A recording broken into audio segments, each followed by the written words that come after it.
What's up, friends? How the fuck is everybody? How you doing out there? Fans of the Borough podcast. Hope you guys doing fucking awesome. Another day, another podcast.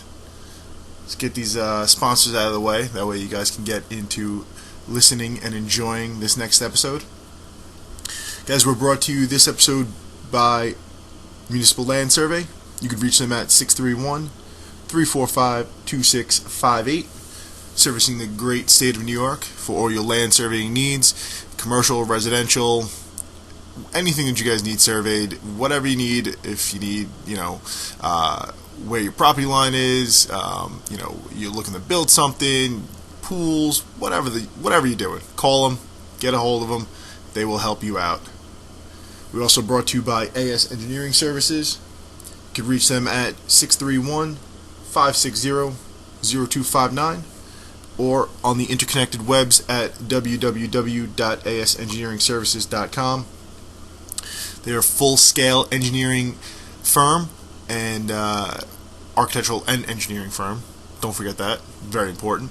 They do new projects. They do restores. They build some really cool shit, actually. I highly recommend checking them out and just looking at some of the awesome stuff that they've worked on already. Check them out. Have them build you something. I don't know. Whatever you want.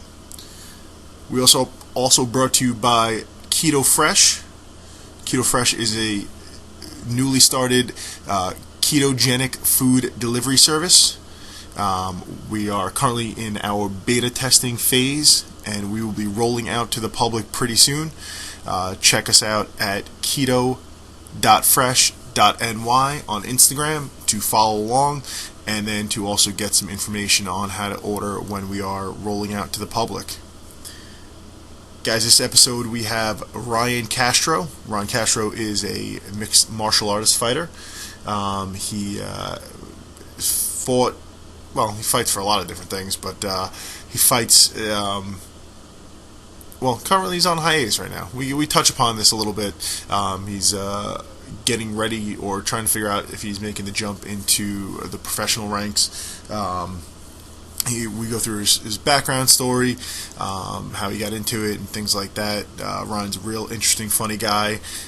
You'll enjoy it. We also discuss a little bit of mine and Eric's former party days at different clubs, and what the scene was like in the late 90s and early 2000s, and how crazy it was. So I hope you guys enjoy it and get a good laugh.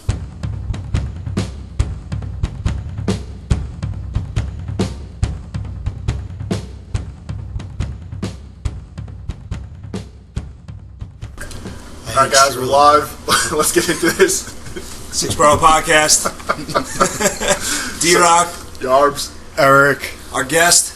Castro in the building. Ryan Castro. There we go. Too cool for the first name. I don't like my first name too much. No? I don't know. It doesn't suit me too well. Alright, fair enough. I'm just going to refer to you as Castro. I think Castro is a good name because it's sort of an identifying I was gonna say dictator type name. Yeah. So, Ryan, local MMA fighter, 2-time champion, 2-time psychopath. I think 10-time psychopath. Yeah. It's been good, man. The fighting's been good these past few years. I'm grateful for it, man. You're sort of local in the fact that me and you live pretty close, and it's we got a pretty interesting story, actually. Yeah. I never met Ryan. I was actually scheduled to fight him a few years ago. Oh, I didn't know that. Yeah. Oh, yeah. At one of the early New York Fight Exchange events. And so I didn't know who he was. I got offered an opponent, I accept the fight. And I'm in my barber shop. Super Ugly. Shout out to Super Ugly. And my barber, Judah, who's been my barber for a long time, we get to BS, and he knows I fight. We're talking. He's like, oh, my buddy's got a fight coming up soon. And we start talking. He's like, oh, what do you fight? I'm like, 155 pounds. He goes, him too. I go, oh, cool. I'm like, maybe I know him. Like, what's his name? He goes, Ryan Castro. I'm like, bro, that's who I'm fighting.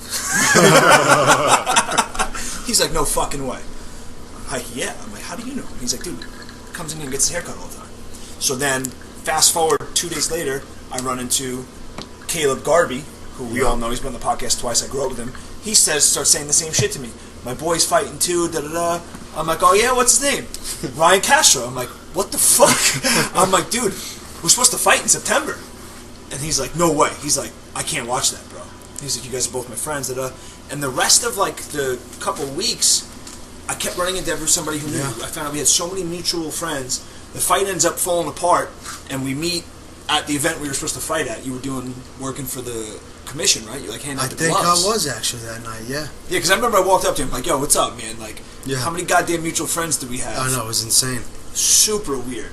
I mean, at the time, I'm actually grateful the fight didn't happen. You know, because it was one of the things. So many mutual friends, and everyone, and you know, at that time, I think I was 2 or 3 fights in. I'm not even sure, to be honest. Something like that, and you know how it is. You get the easy fights first. I didn't want to throw you in with the wolves. Yeah, after 2 or 3 fights, that's it. You know what I'm saying? And truth be told, if I would, that would have been my first loss, definitely, because the experience. That's a lot of kudos. You're giving this guy a lot of kudos. I don't even know how to respond to that, actually. It's true, because you don't realize when you first getting into MMA, especially amateur MMA, your ego gets filled so quickly.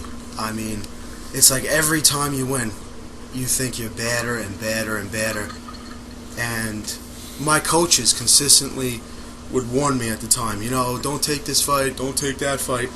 I just wanted to fight anybody, anytime, any place, and you know, it's good to pace yourself, so to speak, and not take the experience factor into consideration. You know, you definitely have to. You got to make sure the match is right. It's also good. Like, I had the experience when I fought your teammate, who's now my friend, Costa Gemelis. Like, it sort of sucks fighting somebody from your hometown or from like the neighboring town, because you're always running into friends of his, or you're running into friends that know each other and things like that. And it's one of the things that the promoters are doing a better job of now, whereas now all of us local guys from Long Island, most of the time they're trying to pair us up with guys from upstate, guys from Connecticut, guys from Jersey or Staten Island or even New York City. Just because, like, I get offered fights all the time. I got offered a fight against a guy who, I'm not going to say his name, but he grew up in the town I grew up in. And come take this title fight for us. And I've already declined this fight probably 2 times from the same promoter, because I'm like, listen, I'm not fighting anybody that I'm going to run into his girlfriend, I'm going to run into his parents. Like, I'm tired of that shit. Go get somebody from upstate, get somebody from Pennsylvania. If we're not making a lot of money on this, it's not worth it for me to deal with the headache. And not just that, I would think that would make a awkward event. Like, no one's gonna be cheering. Like, you're just gonna be. Yeah, you may have a lot of people there, but it would just make for a somber atmosphere. Like, nobody wants to see their friend get beat up by another one of their friends. Me and Ryan joke about that all the time. Like, dude, can you imagine what it would have been like? Like, we have probably 30, 40 mutual friends. I'd say at least. Yeah, like, and first of all, by the way, I appreciate that. One of the nicer things anybody says. I appreciate that with what you said. I think you would have beat him. But yeah, I think you would have beat him too. No, you know what it is? At that time, I really didn't know how to grapple. And I trained with him right after that, and he introduced me to that one-arm guillotine. Actually, almost every time we train, he catches me with that. So I'm just pretty good. Don't let that out there, bro. We don't give away my secrets, right? Well, we all know all I got is just an overhand right. I'm glad that it didn't happen also, because we became training partners. Yep. And that's honestly more beneficial to me and you, I think, than fighting each other with it. 100%. Because now we have 2 solid guys to train with, and there's no. It doesn't have to be awkward to train. No. And if anything, we actually became friends over it. Obviously, sitting here, we've become pretty good friends, and I'm glad it worked out the way it did. And also, like Chris was saying, like, that would have been so shitty after the fight. Like, we would have been at the same bar probably afterwards, hanging out with the same people. You know, like, how shitty would that have been for that night and for everybody there? Nobody would want to have fun after that. No, I could give you a great example of a hometown fight. Is the fight between me and Tom Kern. Yeah. Where my family, all born and raised in the Pines of Medford, and Tom Kern's friends, Eagle Estates, which has always been a long time rivalry Oh, really? I didn't realize that's like a rivalry. It's like Brooklyn and Queens or any other two. Like, Really? I don't know what the hell's up, people. Yeah. It's like you're sworn enemies. It's, somebody from the Pines. So the Pines, those are like Silver Pine, like all like the tree area. Basically, South Haven, all the way down to 101 and 112, and then all of Horse Block Road North is And Eagle we all got together Estates. to hate the fucking South Haven kids. 'Cause Yeah. fuck them. Yeah, exactly. But yeah, so when me and him fought, his friends hang out with my cousin every weekend. Oh, Ryan's gonna get fucked up. He's taking a stupid fight. All this shit, blah blah blah. My family, of course. No, you don't know what the fuck you're talking about. All this bullshit, dude. The only reason why I took that fight was because everybody was talking all the shit. And I didn't even know Tom, and I'm just like, yo, fuck this. I'll fight anybody. Like, you know, what the fuck is good? I took that fight on 3 weeks' notice, and I knew going out there, it's like, if I don't win this fight, I'm going to have to move to, like, South Carolina. Because literally, like, my family has talked so much shit, it's like, if I don't back it up right now, Yo, and I've I'm met going to your look like family. a clown. They come and brawl at the bar sometimes. Oh, yeah, They with each other, not against others, with each other. Most of the time over bets, you know? Well, if they were placing bets on you that night, Yeah, exactly. Oh, hell yeah, there's always bets on me every time. It's my family always talking shit, you know? Well, shit, man. Even a perfect example is it's happening again right now. Tomorrow night, I know. Vinny I love it. and Jeremy. You know, like Yeah. it's so close with everybody. It sucks. Yeah, it really does. sucks. It's just Yeah, I've trained with both of those guys to get both of those guys ready for other fights, and like thank God. Spy on both ends. Yeah, thank God I'm a long, lanky bastard, and I resemble neither one of them, so I'd just be like a totally inadequate training partner for this one. So I haven't helped either one of those guys. Yeah. And they're fighting for your title anyway. Yeah, so. they're fighting for my old title, so. it's like, you know, there's just no separation. Long Island's not a very big place, and No. We need Now- each other to help each other get Yeah. better, because like you look at it like down the road, like 2 or 3 years from now, like they're trying to get us all to fight each other, but we're going to be the guys that are professionals, and we're going to need other guys that are our size to train with, and you don't need that bad bud lingering around. No. And not only that, what's going to end up happening is everyone's going to fight each other in amateurs, all go pro, and then what, rematch in the pros? Yeah. Yeah. Like, That makes if that sense. happens, it's so dumb. You know, so it's a good thing that it's starting to grow the way it is on the East Coast, where there's more promotions. Now they can get guys in from other states and stuff like that. Yeah. And so it's hopefully that stuff won't be happening. Yeah, like my last 2 fights were, both of the guys were out of state. One from Alabama, the other one from Connecticut. Yeah. You know, I like that a lot better. Like it's That's a fucking hike. yeah, Alabama? and he Jesus. drove, man. Holy shit. Sick fuck, bro. I Could you watched imagine that fight. driving That and was the one in cutting weight? Brooklyn, right? Yeah, That was a good fight, man. You look good in that fight. Yeah. You displayed some real serious improvements in your grappling, man. yeah, definitely, Took man. that guy down and controlled him real well. Yeah, I gotta keep on changing my my formula, so to speak. You know. Yeah. You looked real good, man. Yeah. You looked real good in that fight. That was a good fight to present. That you were a lot more well-rounded now. Yeah. Like you said, previously you were known, you kept it standing a lot. Not that you Yeah. couldn't grapple, but No. you showed grappling as a weapon as opposed to you know, it's To just something avoid you're the capable fight of. or Right. something, you know. Yeah, I thought that was a good showing for you, man. Then you fought that other kid last night. He was a big dude too, right? That kid Devon. Yeah, right? He's man. a big guy. I was surprised with that one, to be honest. It kind of took me off guard a little bit because he actually fought the guy fought that Nick. he fought Nick. He fought the Nick- guy that that's Nick Costa Fiore? just Yeah, he fought. fought Nick Fiore. Yeah. Oh, Fiore folded him up like a chair Yeah, I think Okay. Yeah. Nick knocked him out. with the left hand. Was that the one that was at the New York Fight Exchange Yeah, where one punch it was knockout. like one punch knockout, Yeah. done? Yeah. Yeah. Okay. And who else did he fight? He fought the guy that Costa just fought. Really? Yeah, that guy that Costa What just what fought. weight was that at? 155. You Okay. fought him at 155. Yeah, I fought him at 160. Didn't Costa just fight at 185? Yeah, well, here, funny story about the Gorilla Ninja. The guy that Costa fought, yeah. Okay. More like the Juice Monkey. This guy is the most freaked out looking mongoloid juice head you'd ever see. It's like, how does this guy fight at 155, 170, and 185? You know what I'm what cycle he's on? It's got to be, man. It's got to be. And he was like a big lean, like 85? No, or? he was a big, like, Oh, just- Rocky, juggernaut, 185. Like Brock Lesnar style. Did you feel it in the fight, like carrying his weight around? Did you feel it? I felt like that. The dude, Davon, he was definitely way stronger than I anticipated him to be, and I felt like he was used to the size, like, you know. Yeah. Because my fight with him was very close to the fight in Brooklyn, and it was a similar kind of approach to it, and I had a lot more problems with Davon.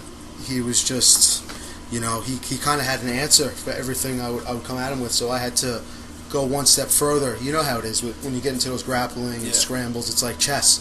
You know, I would get him down and then he would reverse it. I'd have to reverse it again, and you know, it was tough. Constantly jockeying for position. Like sometimes when you get guys of not even equal skill sets, but some guy who's bigger and stronger, even though you might have a better skill set, it's hard to ever settle into a position because they're so big they can kind of muscle out, so you never settle in. So it's that constant battle for position, and it never solidifies. Yeah. And that drains you. It gets tiring. Yeah, it was. That was a grueling fight. I mean, my God.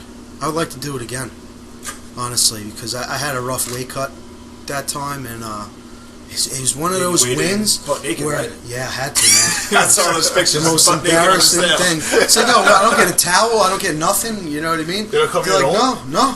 They're just like, yo, drop them. I'm just like, really? With everybody just standing here like that, it's just, they're like, yeah, go ahead. I'm like, all right, fuck it. That was the New York State Athletic Commission? No, they weren't present. It was the WKA. Really? And they're supposed to be sort of like professional. I mean, do you think they would have did that at Glory? They didn't have a towel? So. How do you not have a towel? I think maybe they just wanted to embarrass me. I think maybe they wanted to... Did you make couple enemies at the WKA? Oh, I make enemies everywhere. I don't think it was enemies. That's why I asked. No, actually, I have a great relationship with the WKA. I love them. They're my favorite. Fans, not enemies. Yeah. I don't know if there was any... Yeah, it might have been like real big fans, like those super fans. Yeah. Liking every pick.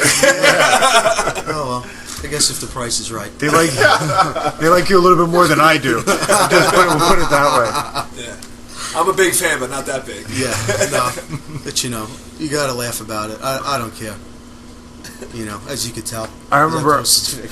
Yeah. I weighed in once, and I was about half a pound over, and the commission was gonna like make me take off my underpants, and the dude I was fighting was just like, "I don't want to see your cock, bro. It's cool." I'll give you that after that. That's fucking funny. That's great. That's actually what I was over, a half a pound. It's always a half a pound, right? I feel like everybody's always half a pound. You're either half a pound or like 3 and up. Yeah, for sure.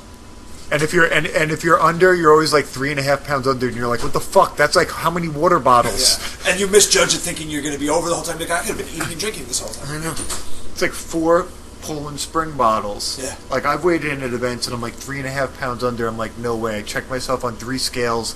One was like the scale we have at Long Island MMA, which costs like $500. I'm like, no way. And then sure enough, that special commission scale. Yeah, it's always, you know, you never know. It's like Russian roulette. And sometimes the scale is like real strict, and then like everybody's over. Yeah. I've never seen a more egregious scale in my life than this was 2014. I did it was grappling, but it was the Abu Dhabi Pro Trials in New York.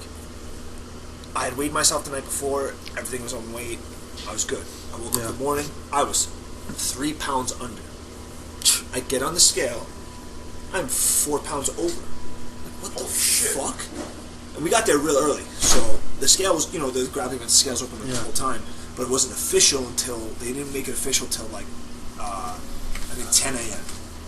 Like, what the fuck is going on? Everybody starts weighing in and everybody's over. Yeah. Everybody. So like, you know, we're out in the hall, you're talking to people, and it's like, dude, I was under, what's going on with the scale? Everybody complained. I guess they made them fix the scale.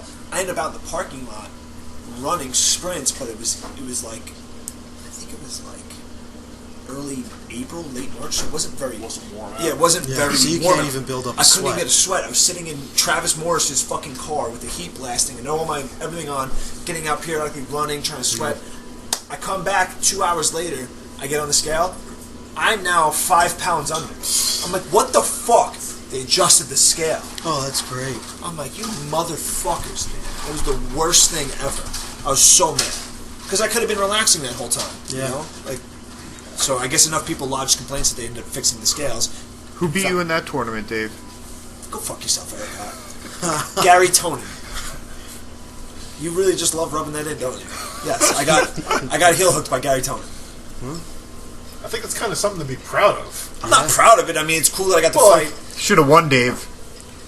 This is Ryan's podcast. Okay, let's not get into this. I'm still. You know what? If Gary ever takes up MMA, maybe we get that rematch.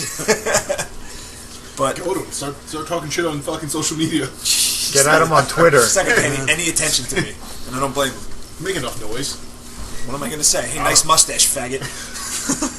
He's gonna be. I've seen him. I'm friends with him on social media. He'd be like, yeah.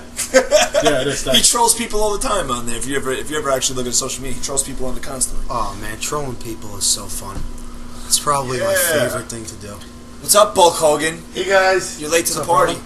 Our resident wrestler just rolled in. Hey guys. Did you get a haircut? Got them all cut. Nice. Yeah. So anyway, nice to be back in the house. nobody cares about you right now. You're late. Started to cut in. I'm gonna start listening. So Ryan, what do you got coming up? What do I got coming up? That's a tricky question because I'm scheduled for a fight. Well, hold on. You don't have to discuss this if you don't want to. Okay. You know, don't feel obligated. So you know what? to Ask say the that question you don't again, and then so differently. So Ryan, I don't know how to ask that question. I'll ask him.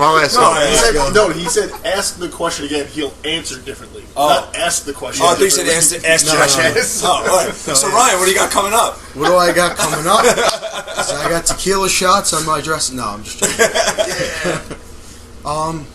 You know, I got a lot of things coming up. I got right now I'm at the point where I can either go pro or I can take another tough fight, and I'm looking at a tough fight right now in the next couple weeks, and you know, I think we're gonna make it happen. Try to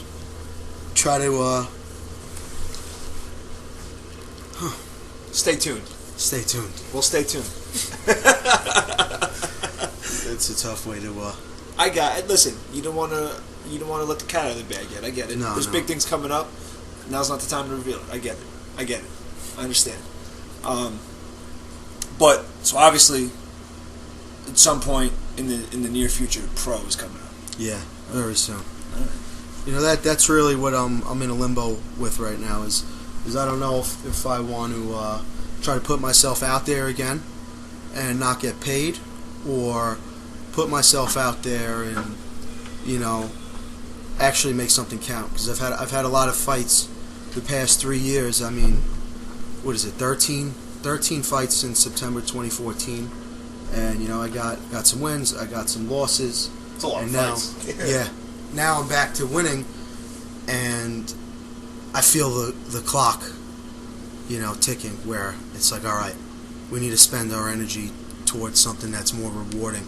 You know what I'm saying? Yeah. So that's why it was difficult really to answer the question, because I try to stay as active as I possibly can. When I'm in a rhythm and I have my confidence up, I want to keep it going.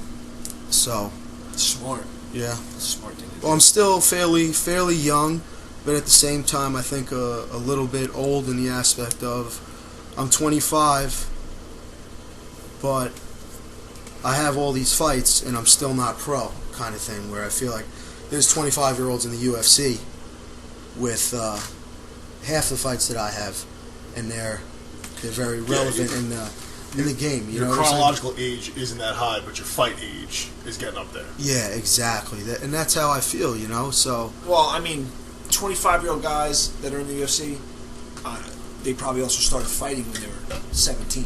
yeah, it's You know true. what I mean? So you got to look at it like that too. You know, they probably started training a lot younger.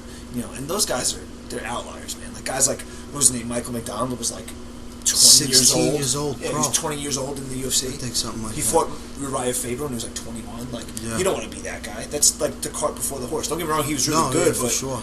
21 years They're old. going to be 28-year-olds with nothing left. Yeah. You know, so it's hard. It's hard not to compare yourself, but at the same time, dude, I didn't start training until I was 23. Yeah, I started know. late too, man. I was 21, 22, So something like that. you're still relatively young in the game. Yeah, you got 13 fights, which is good, you know. But I understand where you come from because it's a toll on your body. Yeah. But you know, you got to look at it also the way I would tell you to try and look at it is that you're not jumping the shark. You know, you don't want to be one of these guys who gets in there, gets on a tear, you know, on 2-3 fights and ends up in the Shark Tank before it's ready for it. You know what I mean? That's so true. you're building up the fight experience as you go along. It's going to serve you, I think, further down the line, so that when you do run into these guys that are top notch, you're 100% ready for them. You didn't run into a guy who you weren't ready for. Yeah, and that's kind of why I think I'm still at where I'm at with the platform, is because I get asked the question a lot, when are you going pro, when are you going pro? And it's like, you know what, I look around me and it's like, there's still a few tests left out there at this level of playing, you know? When you still have the competition at this level, Yeah. like, you know, you're not looking to jump up. Yeah, exactly. But at the same time, I would like the step up in competition. You know what I mean? I feel like it'd be more. I'd be a lot more eager to train, a lot more eager to, you know, to push further and further, man. The other topic is, here in New York, we don't really have a platform yet for our stepping stone organization for guys to fight professionally in, because of the insurance requirements that the state put in the MMA bill. Essentially, it's made it impossible for any type of low-level pro to mid-tiered professional show to exist. I think you need it's a $1 million liability policy on every single professional fighter on the card. That's why there haven't really been any any professional boxing cards here as well, except for things that are on like Showtime or HBO. So in order to put on a show, the rough numbers that I heard was it was about $10,000 per fighter, give or take, for insurance. So if you're looking at a card with 8 fights or 16 fighters, you're looking at well over $100,000 just for insurance. And if you're the UFC or you're Bellator or you're like Showtime Boxing or one of the big shows, 150 grand on insurance isn't really a topic for you. But if you're a smaller show or like a regional show or something like a Cage Fury Fighting Championship or Ring of Combat or somebody like that, you're not going to be able to afford it, just because, I mean, you're not even bringing that kind of money in per event, or if you are, you're just sort of touching it. On top of having to pay the fighters also. Yeah, on top of having to pay the fighters also. So for in New York right now, I know it's basically, because I'm in a similar boat to you, I'm probably going to fight professionally sometime in the fall, and it's looking like it's going to be a New Jersey fight or a Connecticut fight, which then you're not the hometown guy, you're not fighting in front of your friends and your family. It's a lot harder to sell tickets. Much more difficult. You're selling maybe 25% of the tickets that you'd normally sell. I'll come see you. We got Skenga coming. That's my first ticket sale. Me and Ryan, we're gonna fight on the same card. This way, it's like a 2-for-1 deal. Yeah, I like it. Well, then you're taking money out of each other's pockets. I want to fight on separate cards. I'll buy you tickets. I support my friends. Nice. So we're really just sort of like waiting. I'm waiting and sort of crossing my fingers, hoping somebody can put something together or the insurance requirements change.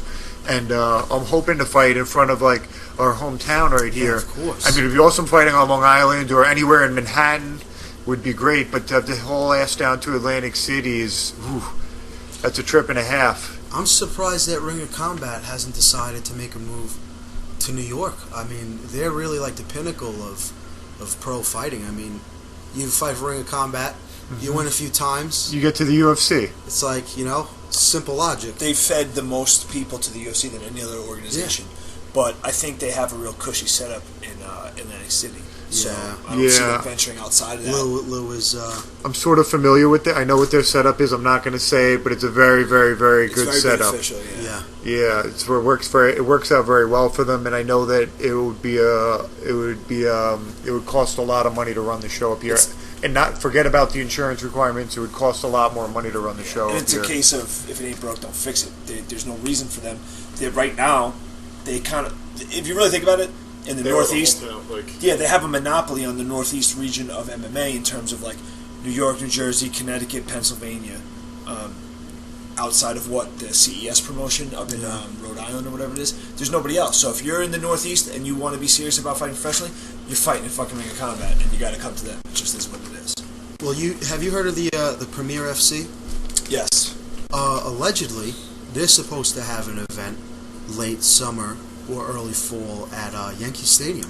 What? Really? And they're a pro and amateur show. The reason why I know this is because that guy Coach Freddie.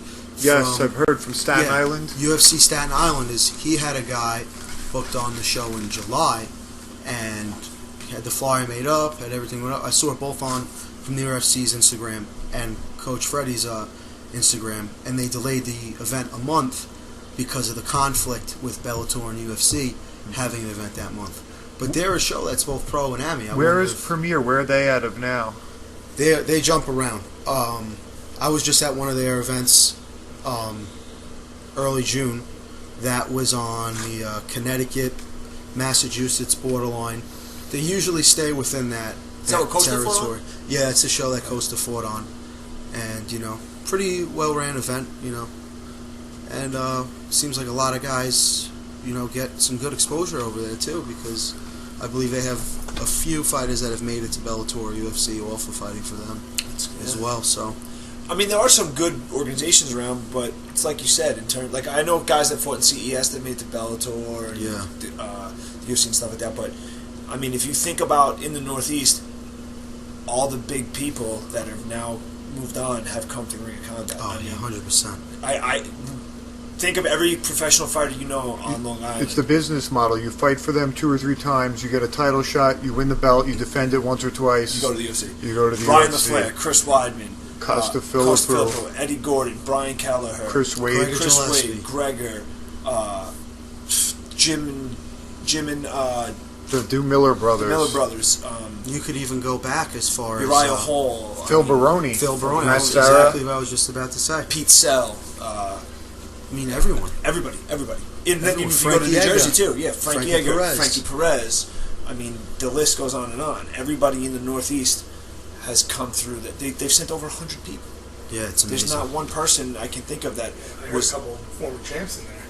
Yeah. Oh yeah. That's awesome. Yeah, Ring of Combat is, in terms of, I guess they call it, they refer to Ring of Combat and these other promotions as like regional promotions, like feeder shows. Yeah, like the top dogs were, it's always been the UFC. There was like Bellator, Strikeforce, and like the Affliction iterations that popped up and things like that. But like Ring of Combat has been the Ring of Combat for forever, 15, 20 years. It's been consistent. They have to be probably the number 2 promotion in the world, maybe 3 behind Bellator in terms of like how long they've been around and their reputation, and they're still. I guess in terms of regional shows, they're number 1. I went to my first Ring of Combat show before it was even called Ring of Combat. They used to actually have them on Long Island at the Vanderbilt, and they were called Vengeance at the Vanderbilt. Wow! And all of the flyers would say this was. I don't even think they had a website, but all of the flyers would say kickboxing, and they would have like 2 kickboxing fights in the beginning, and then the rest of the card would just be MMA. Was it in a cage or a ring? It was in a ring. That's when Ring of Combat was still in a ring. Clever. Yep. I watched Phil Baroni fight there. I watched Matt Serra fight a guy wearing a gi, like the guy he fought was wearing a gi, and who else? Pete Sell actually fought on one of the cards there that I saw. A whole bunch of there's a kickboxer that did MMA named, I think his name was Kadir Kadri, and he was like a very, very skilled kickboxer that sort of did MMA, but he was older at the time. But this was like 99, 2000, 2001. Jesus. And I remember the last show that they had at the Vanderbilt, we all showed up, and we were all waiting online outside to get in, and somebody from the state actually came and shut the event down and made us all go home. And we ended up getting a check in the mail to refund us for the tickets. Wow. I guess from Lou. And I remember that was like my first exposure to mixed martial arts in real life. Vengeance at the Vanderbilt. You were still a cowboy if you were fighting back. Oh yeah, you were like a cage fighter, or you were like that mystical warrior that people would be like, oh, my boy does that cage fighting. Yeah. You don't even know. So He'll hit you with the death touch. So I found it's September 23rd. It's actually at the Staten Island Yankees. So it's not Yankee Stadium, but I mean that's still a pretty big venue to be having a show like this. Yeah, it's September 23rd. It looks like What is that? The Staten Island Yankees venue? It's their one of their minor league affiliates. Oh, sick. So it's an outdoor event. Yeah, it's an outdoor ballpark. It's probably like Duck Stadium. Yeah, probably similar to Duck Stadium, maybe a little bit bigger because Duck Stadium is not even level minor league baseball. I think Staten Island Yankees are AA, single A, or double A, I think. But that's pretty awesome. yeah, I would probably say roughly 10,000 seats or something like that. See, Eric, we got to look into that. No, that definitely is something that both of us should look into. If you get the contact information to figure it out, when was the event? September 23rd. September 23rd. Yeah. I would definitely be interested. Yeah, I know in an end because Nick Newell deals with that promotion. Oh, nice, Closest nice. coach. He up and from Connecticut, right? Yeah. He fought him. Was it Bellator or which event did he fight in? World Series of Fighting. Yeah, World Series of Fighting, XFC. Did he fight in Titan also, right? Titan? He might have. He is a phenomenal athlete, fighter, and person. I mean, I can't say enough about that guy, but there's a guy, I think he's 17-1.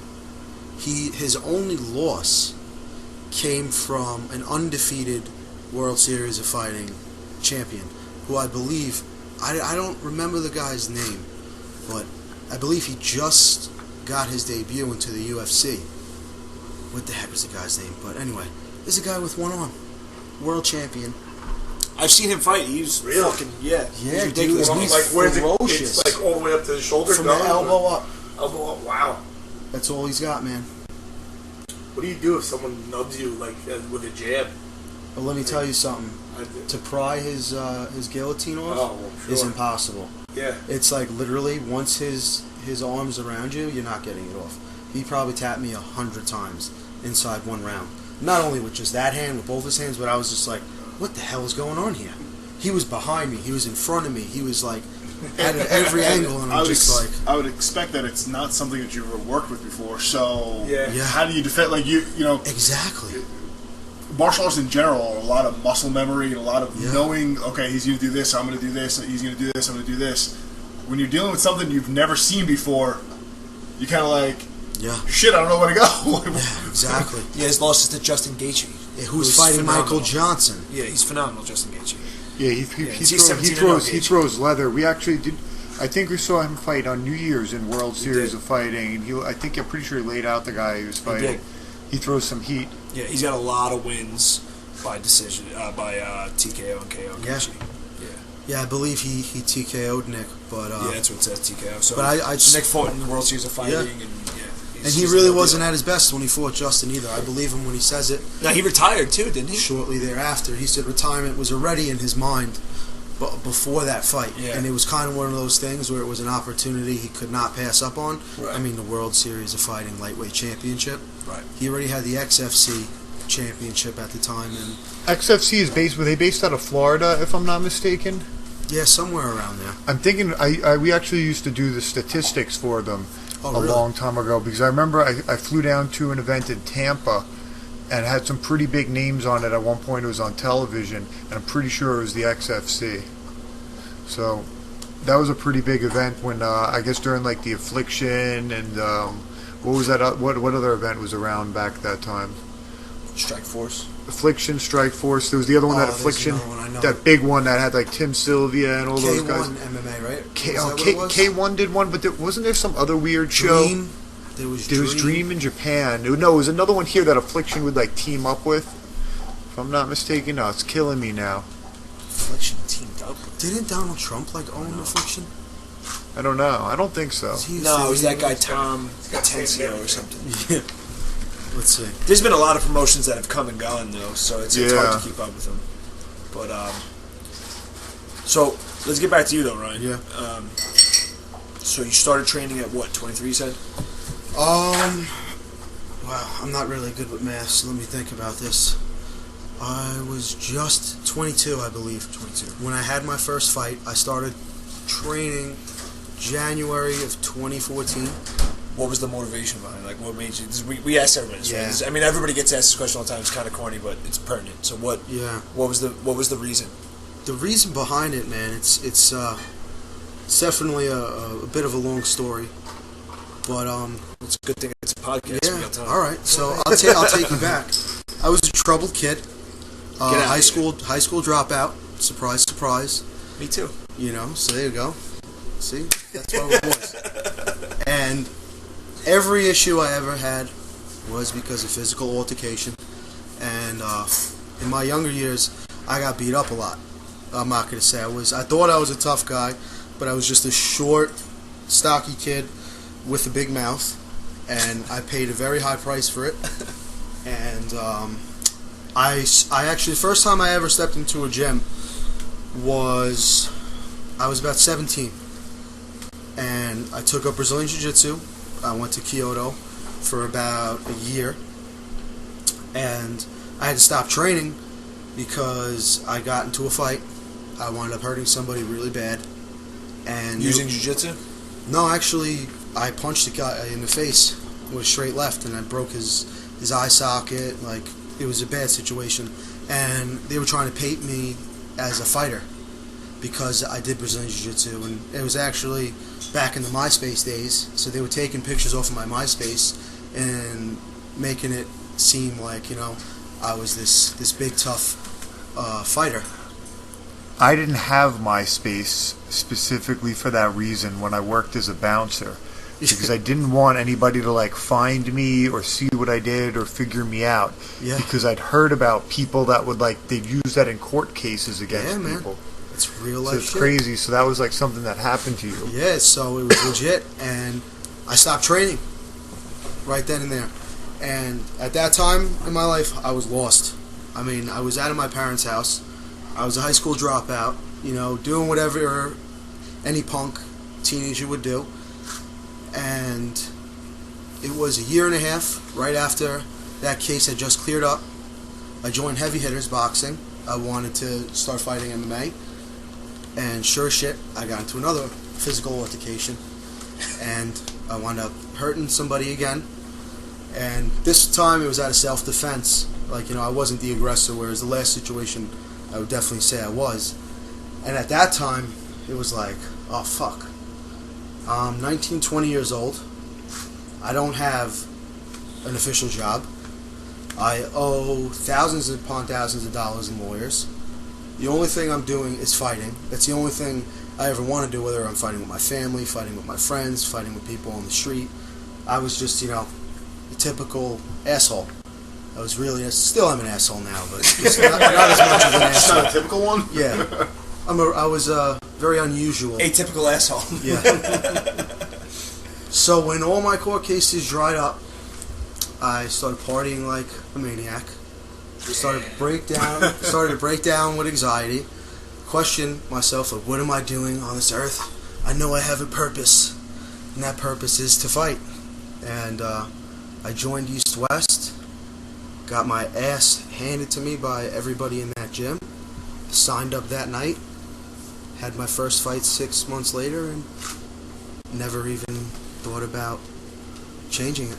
I mean, there's been times where I've had my doubts, like when you lose, and when you lose in devastating fashion, you start to, you know, second guess yourself. But it's just something that's in me, man.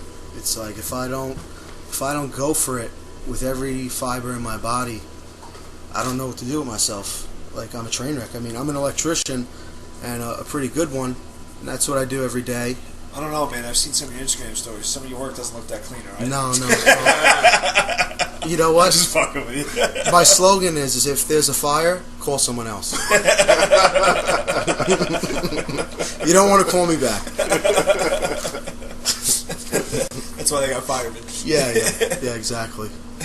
But yeah, I guess it's just about like everybody else's story, though, more or less. Everybody's got.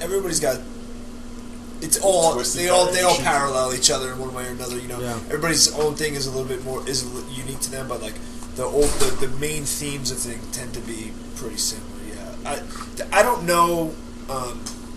And obviously, you know, I could be wrong, but I don't know many people that decide to fight more than say one time. You know, Yeah. That are super well-adjusted people. Yeah. For lack of a better term, like a lot of people do it, and I don't take anything away from you. If you do it once, it's something you'll experience. It's a bucket list thing. But people that step in 4, 5, 6, 7 times, to do it that many times, there's usually some kind of deeper reason. I feel like. Yeah. You know what it is for me, man? The God's honest truth. I've been such a piece of shit my whole entire life. From the time I could imagine being born, and like, it's not even a joke. I'm just fucking. Sounds how you really feel, bro. I'm an asshole, and the way it is for me, it's like every time I walk in there, to have my family, to have my friends, to have my haters, to have my fans, everybody's there, right? When I win, it's like I just washed everything away. It's like, you know what I'm saying? Like, I just did something good. It's that pride and validation. Like, Yeah. That you're doing what Yeah. you're supposed to be doing. Like, I'm that guy where everybody's like, I can't believe you get away with this. I can't believe you get away with that. How the fuck? Oh, your luck's gonna run. Nigga, it ain't luck. I'm here doing what I'm supposed to do for better or for worse, man. You know? I love the adversity. I mean, in the beginning, I hated it. But now I think adversity has become an ally of mine. Well, I mean, I heard somebody say this a while ago, and I think it's probably one of the truest things I've ever heard. The son of a great man is rarely ever a great man. You know, like, all the best people I know come from adversity. Yeah. And, like, without adversity, like, reveals your character, and it builds character. So, if you're living, like, you know, we've talked about this a bunch of times on the podcast, like, Michael Jordan's son's like a piece of shit because he's fucking Michael Jordan's son. The kid's never had to want for anything in his life. Yeah. Like, think all these, like, everybody knows some kind of entitled brat Oh, was yeah. just born rich and never been told no, and they suck as people. Yeah, Because it's the truth. A life without adversity, like, what does it do for you? It does nothing. No. How do you know what you're made of if you've never had to worry about anything in your entire life? Everything's been handed to you. You've never had to struggle for anything. What kind of fucking lessons do you learn? How do you become a better person without being a piece of shit first? I was a piece of shit when I was younger. I feel like You're still a piece of shit. yeah, but I'm like a better piece of shit now. Like, so when I was He's not younger, that, like, old white piece of shit on the lawn. He's like a fresh turd. no, this is my analogy. With some Like, fragrance on it. when I was younger, I wasn't the shit that you turn around and admire before you flush it. Now, you're like, look at that fucking thing. You better take a picture and send it to your friends before you flush it. I'm a much more impressive piece of shit now. And I'm proud of that. I can live with that. That's good. Fair enough. All right. You know, there's levels to this shit. Yeah, there's definitely levels to every shit. But, yeah, I don't know. I'm proud to be the piece of shit I've become, so. And Yeah. I can agree with you on that, man. I think not just fighting, but training as well. I don't think I wouldn't be who I am without it. I would. Yeah. I actually had this conversation with one of my buddies recently, and I think about who I would be right now, and he was like, "You'd still be a piece of shit," you know. And even like Crop over here, Chubby D-Rock. yeah. Chubby. I'd like you more. Well, He was fun. yes. He was pretty fun, actually. Am I not fun anymore? Is that No, you're still fun. Just not the same kind of. Fun is in reckless or fun is in jolly? Is that a Both. fat joke? I think that was like a really sly fat That joke. was a solid fat joke right there. I'm not even mad. That was good. Whiskey involved? Ooh. You don't want D-Rock on whiskey is so fun. to. You don't want to give me whiskey or gin. Yeah, those are your two? Oh my god. Yeah. Crop. I might have ruined his. Can we get I some might have ruined one of his shots whiskey parties. and gin Yeah. over here? You A don't lot of want fun, though. Well, what I remember, I had fun, but I just remember waking up with a lot of apologies the next day that I didn't even know I had to make until you informed me a couple of them. I was like, fuck. I owe some people some apologies. Yeah. I was like throwing furniture off the roof and shit. It was bad. Cornering women. Yes. I guess. You know what I do, right? I don't remember this. I was drinking You gin. getting a little rapey over there, D-Rock? I would call it rapey. Maybe a little aggressive. Went to Russell. Anyway, this podcast is about Ryan. Rock. No, you know what? I want to hear some old Eric Ott Pasha stories.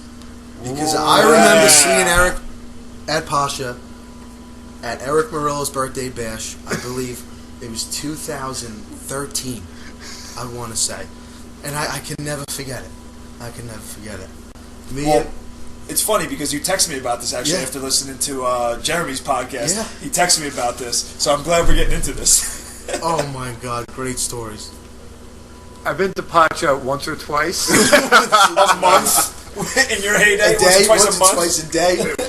What is this place? What's it called? It was called Pocha, and before that it was the Sound Factory. And it was on 46th Street on the west side of Manhattan, right off the East Side Highway. And I think it was 4 or 5 stories with a basement area, and they would have real wild parties that would last for days. Oh yeah. You would go in there on Friday night and come out like Sunday afternoon. Yeah, No. people Say, used "Oh, I'm late for church." yeah, people used to Oh, call it yeah. church. So I used to go there. I mean, when it was Sound Factory, I'd gone there after working. Yeah, you would go on there after Saturday working. night Yep. and would be coming out.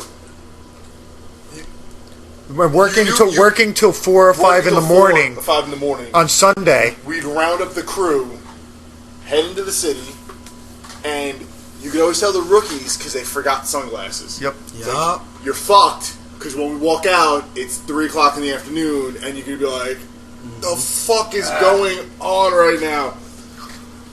That You get was lost. Pasha. Yeah, it's fun. Yeah. That place sounds awesome. Back in my 20s, I used to go there a lot.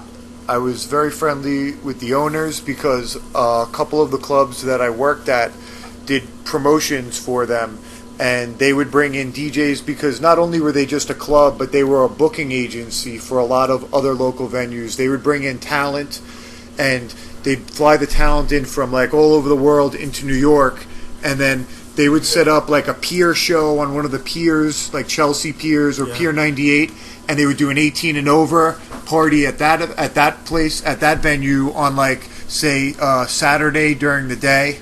Then Saturday night the same DJ would go to Pocha at like 12 or 1 in the morning, spin at Pocha, the proper club, and then on Sunday they'd send them out to like East Hampton or out east to the Hamptons, and they'd spin at Neptune's or they'd spin at on Governor's Island or Randall's Island. So I worked at Neptune's, and I worked at a club called CPI that they used to have Sound Factory parties there. And I worked at a couple other clubs that Pocha would do the bookings through, so we always got taken care of very well when we would go there. So I would go on a few monthly pilgrimages with my friends. Emphasis on the pill.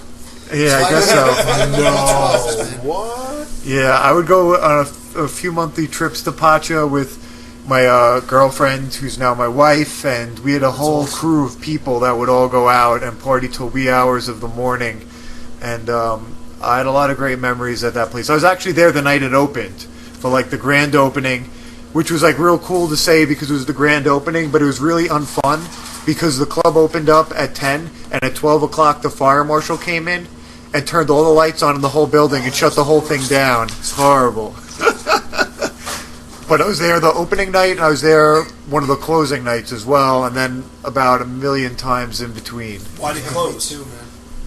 I think it just got played out, man. I can tell you, I can Really kind of died It out. got, you know what it It's is? It got too mainstream, and once the mainstream crowd invaded Pasha, that was it. Yeah. Pasha was really like a dying era. It was. It's not. It doesn't exist anymore. No, none of those. Yeah, Because That's every- like a scene that passed, I guess. Yeah, so like it was like, you know, The club was open for 10 Limelight, years. Tunnel, Sound Factory, all those things. Pacha was really the dying breed of that. It was The was real the raver. fade, yeah. I missed that whole scene, so I never went to Pocha, and so basically, it sounds like to me it's like it was a undergrounder, hardcore musical scene that kind of got co-opted by. Initially, it was, and then EDM music came out, and larger venues that can fit more people in what's called like we used to call it like Festivals. small The rooms festivals, and yeah. big rooms. So a small room club is a club that fits like maybe 2 to like 500 people, and then you'd have a big room which would be a club that would be 2,000 plus. And Pacha didn't have the layout of the floor plan to be like a really big room venue like a Roseland or like a stadium like Nassau Coliseum, Madison Webster Square Garden, Hall. Yeah, Webster Webster Hall. Hall. And It's huge. now the EDM DJs, it's so popular and so mainstream and so like pop. It's like basically the new pop music. Yeah. That It really is, yeah. if a big DJ comes to town, they're going to sell 4,000, 5,000 tickets. You can't fit 4,000 or 5,000 people in Pacha, so Pacha can't afford to pay 150,000, 200,000 for a DJ to come. because they can only fit maybe 1,500 to 1,800, and that's spread out over 5 floors. There's really only 2 floors that can see the DJ. It's the main floor and the mezzanine. Yep. Then there's the Pocha, then there's the basement or whatever, and there might have been like another level Everybody's somewhere got else. a basement store. Yeah, everyone, and the basement at Pacha was like the basement at Sound Factory too. That was a scary place sometimes. Yeah, The basement of Pasha is basically walking down Bay Avenue at 3 a.m. yeah. That's if you get stuck in a K-hole, they put you in the basement. Yeah. Like, Terrifying. Like, yeah, you. That's where So everyone's. yeah, if you found felt someone like down you were getting there, a disease when you were yeah, down you there. you almost didn't like, ask them what happened. Like, AIDS. if you found one of your friends in the basement of Sound Factory, You already knew what happened. you don't talk about it. And you don't want to touch anything. Yeah, you just come on, we're going. You get back to the I'm main not floor and you touching like wipe the bottoms of your shoes off as if you're like coming into your house. Yeah, it was. Exactly. Or like God forbid, like sometimes you have to go to the bathroom down just there. Talking about it. Yeah. I imagine it. I imagine like the scene out of Super Troopers where like they pull you into the delousing room. They cover you in powdered sugar and spray Oh, with they fire did the hose. delouse. Yep, that's what they did. And every night they had to delouse the whole level. It's powdered sugar. The fleas hate it. Really, my favorite part about going there was the Pasha burgers in the back. My wife talks about them all the time. Oh my God, are they still available? Like, I know the club closed down. I have a magazine that I got in Spain that was all about nightclubs. And in the nightclub, they were doing profiles of a whole bunch of different, like, world-renowned clubs. And when they did Pacha, New York Cities, they talked about the Pacha burger. How could you What not is this? talk What about is? the Pasha Explain burger? this. What is it? It is basically a burger, 99% of mystery meat, and 1% probably actual real beef burger. Let me tell you something. It looks like somebody just threw chopped meat on there and they cover it With doused it cheese. with cheese. And they wrap it up in aluminum They foil. got the Pasha sauce. Yep, and there's some magic sauce in there. And Oh, I yeah. I think that they don't even, like, cook them. I think they put them together raw and wrap them in aluminum foil with a bun and everything. And then I don't know where they cooked them, but they were hot from something. You feel it working its way down to your intestines from your mouth. It was like like a freaking waterfall, bro. Hot glue. Oh yeah, but it was delicious. I mean, I felt like I was eating a chocolate bar when I was eating that Pasha burger. I would put away 6 or 7 of these, jaw swinging. Nobody can eat, and I'm sitting there. Originally, Chop Not that as burger, eating, chopping the you're just burger. they're just getting ground down between your Yeah. teeth, going back and forth. You know how normally people will borrow money from Waters, in those nights? Yep. I was borrowing money for Pasha burgers. You get $12, bro. What are you gonna do now? I'm gonna do a bunch of drugs and eat a ton of burgers. Exactly. eat a ton of hamburgers. That sounds pretty good. I mean, I remember walking out because they were outside, they cooked them, and you would go out into this, I don't know what it was like almost like something from the movie Gangs of New York, where you'd like open this like side door that looked like it went nowhere off the main room, and you walk down this like little 3 steps, and they're all like cages and like fences. It was like being in like a junkyard, and you'd walk out there and you'd see like this guy, it was usually a black guy, right, if I'm not mistaken, with this like burger stand, but there were no burgers, they were just all like these like aluminum foil softballs. And you'd buy one, they'd give you the aluminum foil softball, and then you would just inhale them. that reminds me of probably about 8-9 years ago. You couldn't sell these anywhere else ever in the entire planet. Like in no other situation edible for would you. anyone have ever bought them. Well, it's the ever. same thing with street meat. Like who No, else, no, nobody eats street no, meat unless it's the no. other You're talking night. about Yeah, halal? street No, meat. Yeah, like I'm No. not eating street meat unless I'm fucking drunk. When I tell you, no, Street fucking I love delicious. it. It's Yeah, so I fucking love good. if you were drunk, you wouldn't eat a Pocha burger. You have to be in another drugs. dimension. Yeah, You yeah. always said it. You have to be in another dimension. Like it's. I'm not saying they didn't smell good. They smelled delicious. And I think they'd open that door sometimes to let the smell come in. Yeah. Yeah, for sure. It was like intoxicating. it was like being behind like a Wendy's and you smell the grease coming out of the grease trap when you're like real hungry. That's the type of smell it was. Oh, it Like was. I like everything you guys have said in the last 10 minutes. You know what? It's sad because what ruined it, in my opinion, was the cell phones, the smartphones. I remember, because I started raving at a ridiculously young age, and I remember being a kid walking into the club and pulling out my phone and having somebody grab my wrist and just look at me and shake their head. No, you don't do that here. Yeah. Put your phone in your pocket. And then I was just like, what? No evidence, no fucking recording. Put my phone in my pocket. Nothing, none of that. Close shit. my eyes. Yeah. Open them. I thought I was on a spaceship. Yeah. And that's the way Pasha was. And then you had everybody walking in there with their headbands and light up sneakers with the gloves. Glow sticks and fucking. You know. And there would be like little nooks. pacifiers. Yup. I never got that. I never got that. Were there drugs on the pacifiers? No, you know what it is? Like when you took a lot of heat, like people, Their jaws move. Yeah, it stimulates like an oral fixation. Jolly So, Ranchers. yeah. Awesome. Chew a hole in your lip. I mean, allegedly. Pocha was a really great club. Bottom of a lot of water bottles. I don't know. It was just oral fixation. The straws. Yeah, straws. Straws were Anything big. you fucking put in your mouth and chew on for a while. But that's why so many, especially girls. And there was nothing like fucking girls in like little bikinis and a fucking pacifier. Yeah, that sounds terrific. Yeah, no, it was amazing. So you guys want to reopen this Like the place? perfect level of. I hear rumors that they're actually doing a complete renovation.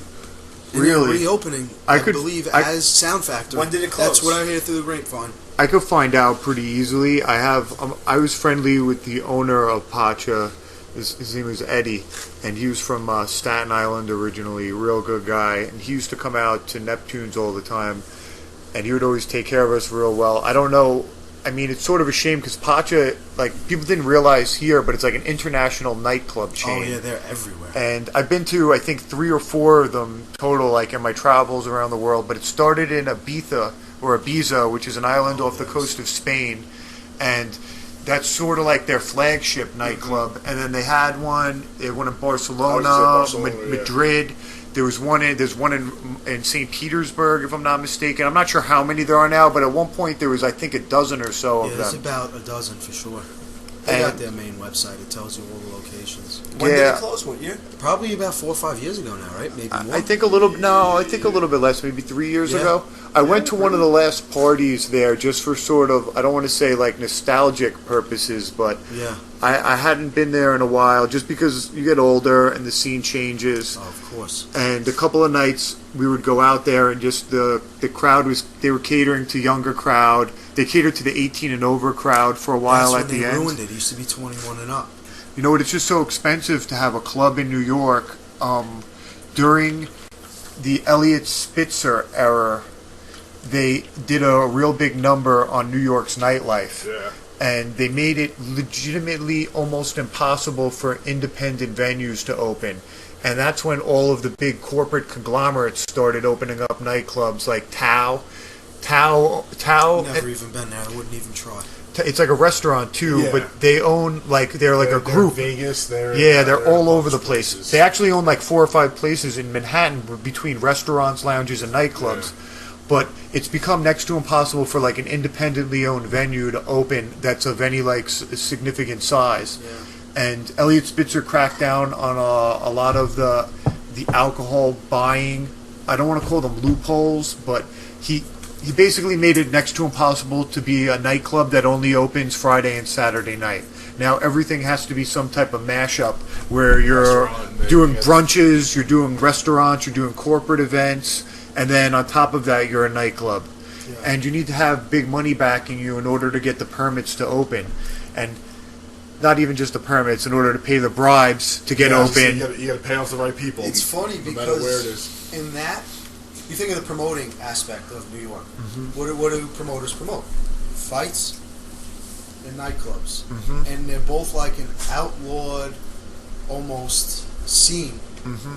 But yet, they always make it happen. And it's been that way from the Forever. beginning of time. Yeah. Well, you know what? If there's a will, there's a way. And I feel like people always want to go out and do some partying. People always want to go out and watch a fight. Yeah. So they're going to figure it out no matter what it really takes. I mean, at the end of the day. But what's interesting, there's actually going to be a new position that's going to be appointed this year. Going to be called, I'm not sure if this is the technical term, but it's the term they use in other regions, called the Czar of Nightlife, or the Minister of Nightlife is what they call them in, I guess, England. And there's going to be a person that's going to be in charge of facilitating that whole area of business in New York City. So hopefully they do the right thing and they make it possible for new places to open and more individually owned nightclubs and lounges and things like that.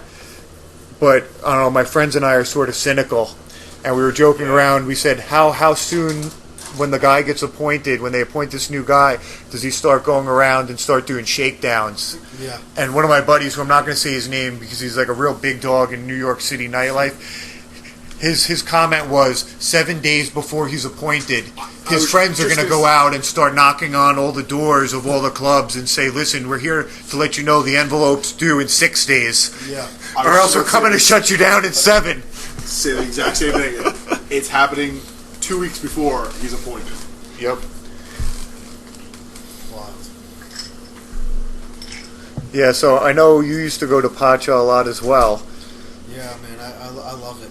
I love partying and fighting. And it's a shame because I used to mix the two so much. And they don't work. It doesn't work. Doesn't work together. And you know what? I learned how to do it right when my life's pretty much over, like that whole phase, you know what I mean? Like, I'm on my way to getting married. I'm fighting. I'm going to be a professional athlete. And it's like all the temptation right now is higher than it's ever been. You know what I'm saying? Like, I wish I could be like John Jones and just party every week and beat the hell out of the world's best athletes. But it doesn't work out. Not a lot of people can do coke and then go beat Daniel Cormier. No. That's I'd like to give it a try. I can did barely- coke and partied all weekend before I beat your ass. I can't do. That was coke and the beat greatest- my dick right. That's Best. not even gonna happen. That was one of the best quotes ever.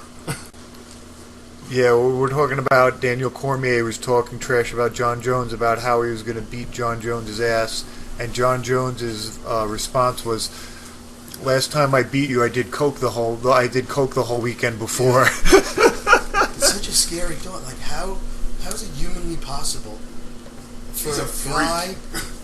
Like, I believe him when he says it. Like, I listened to the Joe Rogan podcast where he said that it was a mental crutch in his game, that he would get blackout drunk. The night, was it before his fights? Or was it The week up, yeah. the week of? The week up. Like, what the hell? How is that logically? I don't know. I don't get it. Kudos to him. Some people just got those genetics that are, I guess, able to process that stuff. Well, but- look at his family. yeah, I guess all he his is one of brothers the are families. professional athletes. They all have Super Bowl They're all rings. champions. Yeah. It's like a Every family one. of young Mike Skangas. You son of a bitch. Yes. I got He sneaks that into every podcast. it. Yeah. I used to be in much better shape. Actually, when me and John Bones Jones were in the same weight class in high school, we never wrestled. We have a similar window. Oh yeah, you went to school together, or you? Well, he went upstate. I went down here, but we were in the same weight class my junior year. It's weird because that's when Skanga started doing coke and his life went down the tubes. Oh, wow. That's a new thing. John, he became a world champion. Yeah, right. Totally different. Yeah. Could go either way. There's one guy you don't want to follow his footsteps, you know, into the lifestyle of a fighter, because it's really supposed to be actually the exact opposite of what it's all about, you know. But hey, He's breaking the mold. I'll say I do a little drinking the week of my fights, though. yeah, I don't drink through camp, but I do think that it takes a little bit of the edge off. And I mean, I'll have a glass of scotch, like not the weigh-in day or the day before the weigh-in, but like the day before that, like I'll have a drink or two, like sitting at my house relaxing. Like I won't go out, yeah. but There's it a helps difference me. between having like a relaxing drink and going out and getting fucking blackout drunk, crashing your car, blowing lines. I guess Like so. there's a fine line between them. But Oh, I and, mean, and talking shit to cops when they pull you over. You know who the fuck I am?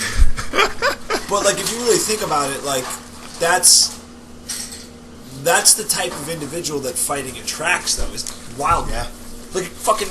Conor McGregor, I heard that guy does nitrous oxide or whatever, like that laughing gas shit. Really? Yeah, Whippets. Whippets. They found in his hotel room like dozens and dozens of canisters of nitrous oxide. I'm like, I you know, did it my makes a first lot of whippet sense. That's where he gets that energy. Yeah, exactly. That's where you get that bravado from too. You do a bunch of whippets, you be like, fuck everybody. You start walking around with your chest puffed out. You're like, get me that purple suit. You start getting fucking gorillas tattooed on your neck. That's why he's Who wearing knows what's going on? fur jackets like it's 89. You know? Yeah. He can do Guy whatever he walks- wants. He's great. Walks out into the ring with eyes black as The Exorcist. You know? reminds me a lot of Chuck Liddell too, man. He was another one. Chuck used to party. Oh yeah. I've partied with Chuck before. Really? Yeah, I have pictures too. That is awesome. One of these days, I'm going to text them to you when I get home.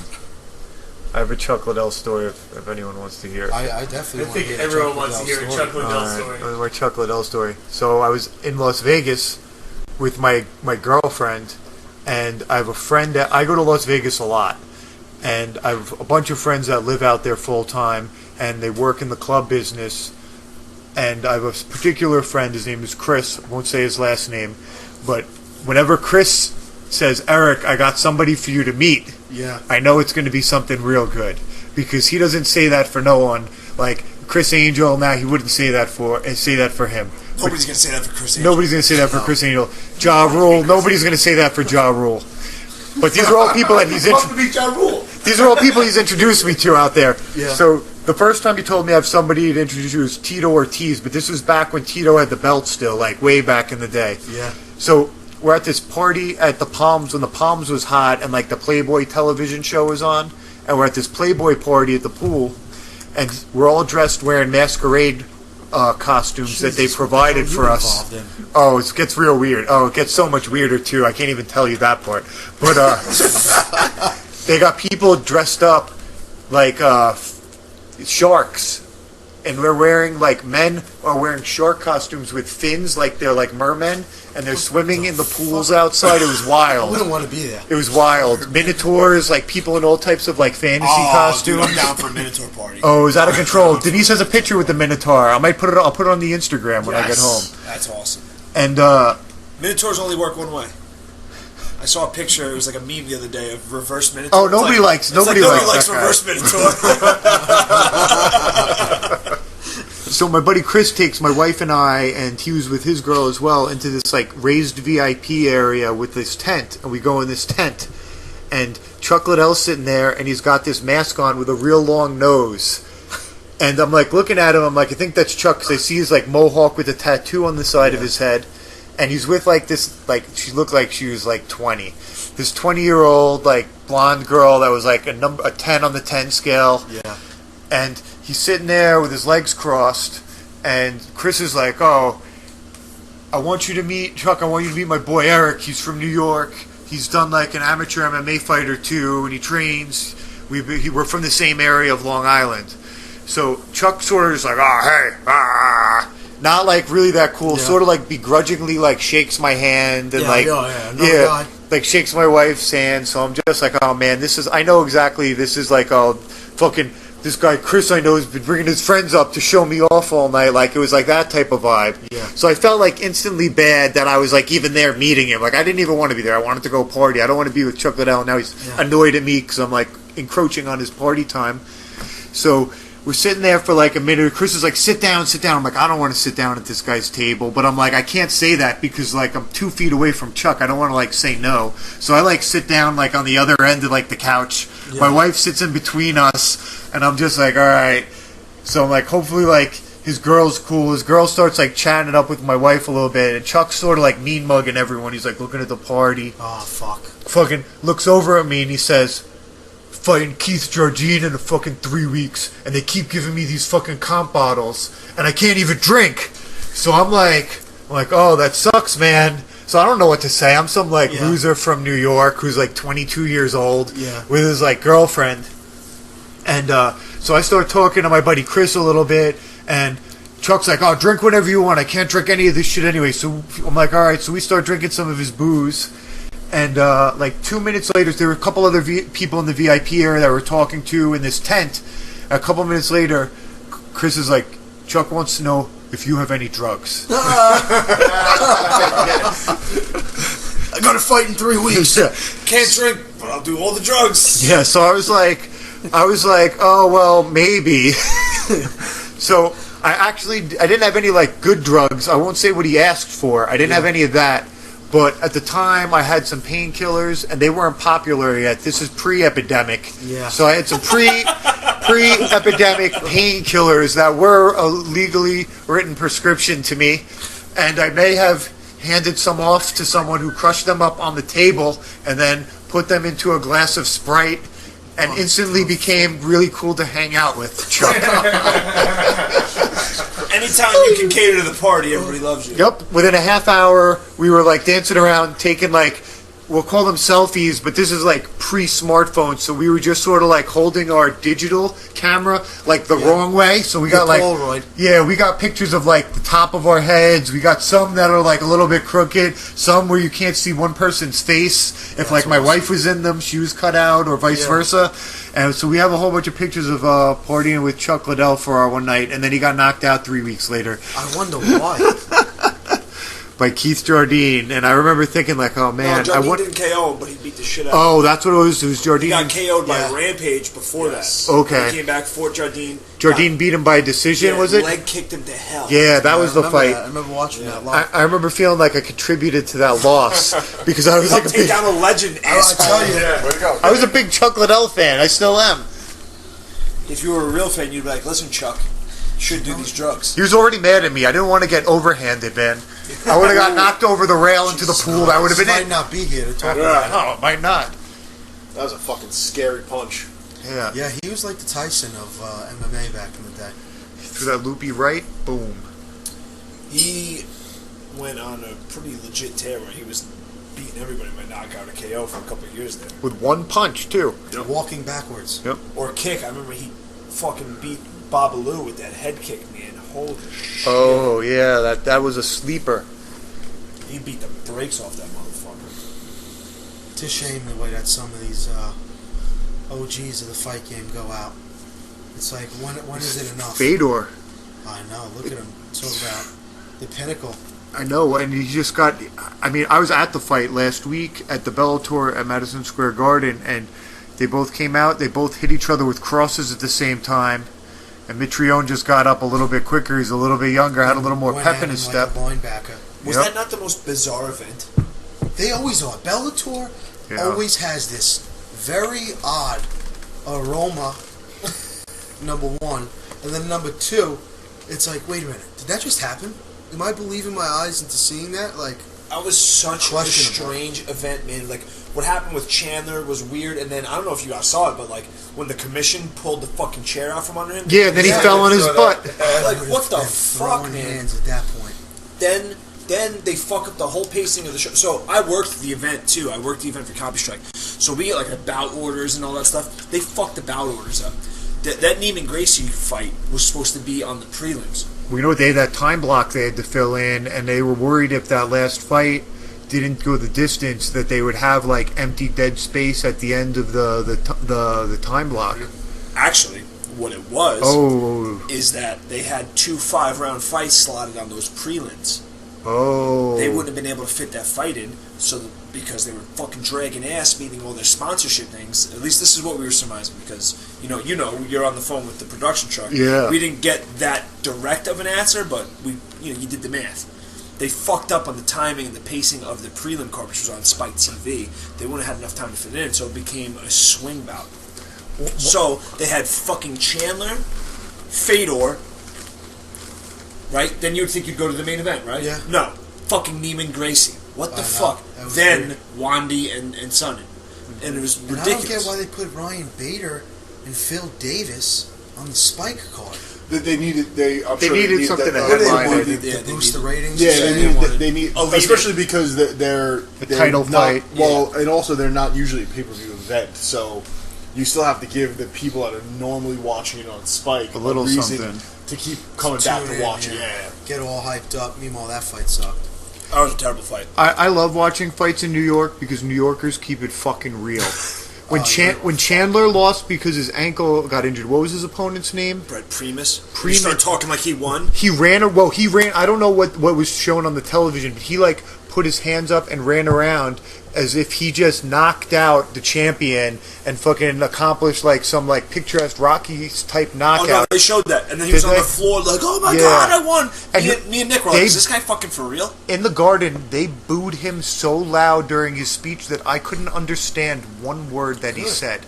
They booed him so fucking loud. And I said, "Yeah, that's what's up. You don't run around like that when the guy you're fighting breaks his own leg and you think that you're like the new champion, like you're the man. You and he accept almost that shit humbly. KO'd you on Yeah. one leg. Yep. And after his leg breaks, he hits you, knocks you down, and almost knocks you out. The only reason that fight got stopped is because Michael Chandler ran so fast on one leg to follow up punches on you that he fell down. Otherwise, he might have TKO'd him right there. Did they say what his actual injury was? Was a broken foot? I don't or know. No, it's all ankle? broken bones. I None? saw it on his Yeah. Twitter. Really, just bad like ligament muscle or damage. something, yeah. Dude, at the end of his... So Chandler got... Primus gets on and starts talking about how he goes, I'm the champ, and I won, and he goes, I told Michael Chandler I was going to beat him, and then I'd give him a rematch, and the crowd fucking boos the balls out of him. We right couldn't before he even saw- we couldn't even hear what he said the entire It was- time. what he said was we were just all as bad booing. as a celebration. We were all booing. He deserved to get booed to high hell. Chandler, they give Chandler the microphone. Standing ovation. Chandler goes, whoever, Jimmy Smith's interview goes, Michael Chandler, what did you have to say? He goes, I didn't hear a word he said. He's like, all I know is you better train hard because I'm coming for you. And they pull the mic away from him, and Chandler addresses the doctor. He points like this to the doctor. He wasn't supposed to get picked up in the microphones, but you hear him go, my leg better be fucking broken if you stop this fight. He was furious. That guy's a savage, man. I tell you, that guy Brett will be lucky if he gets hit by a bus before. 'Cause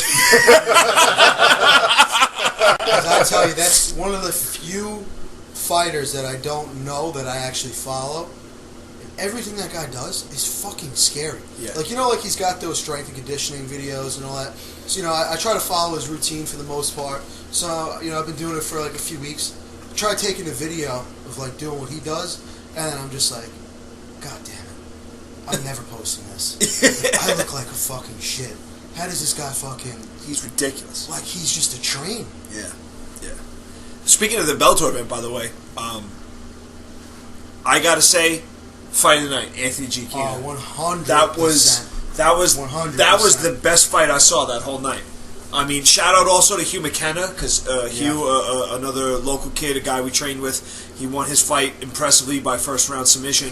But Anthony's fight, man, had it all, and to see him come back the way he did and show the heart was real impressive, man. He had a great fight. Yeah, he definitely displayed that he has the heart of a champion, and he has absolutely no quit in him.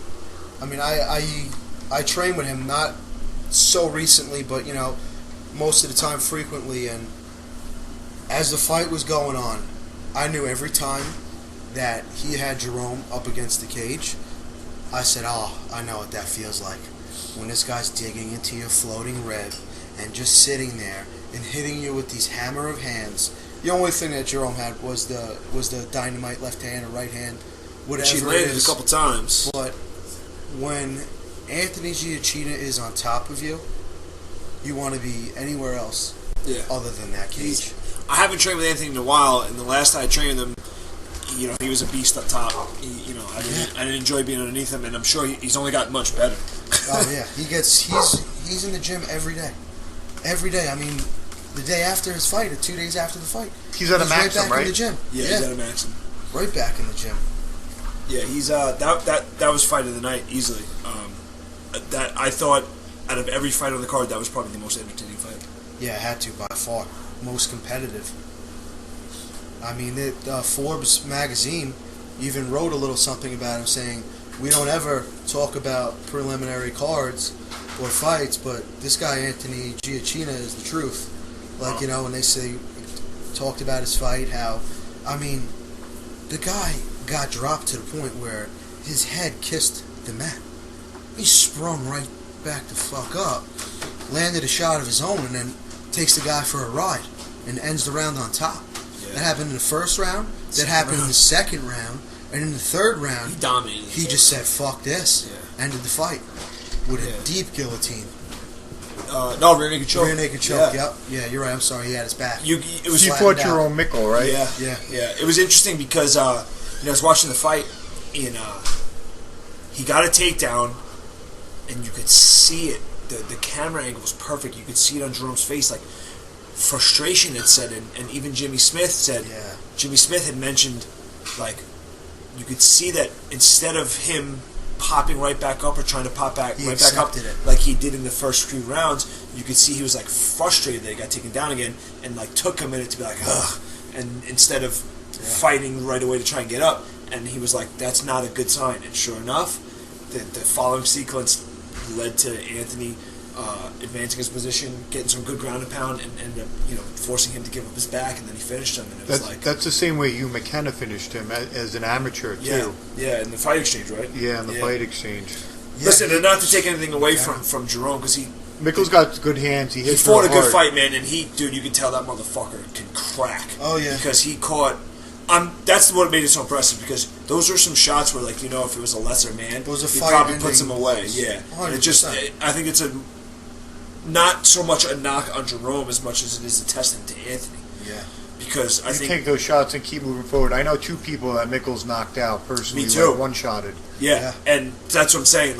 Lesser men might have folded under those shots, and Anthony took about 3 big shots that and not even maybe would have dropped and put out most men, would have maybe made them change direction in the fight.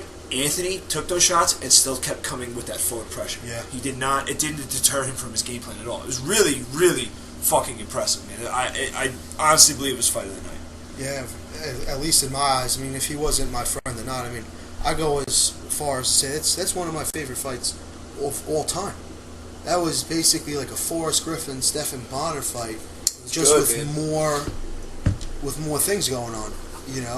You had to stand up, you had the ground, you had the cage, you had. It was a fight that represented MMA very well, because it showcased all aspects. It showcased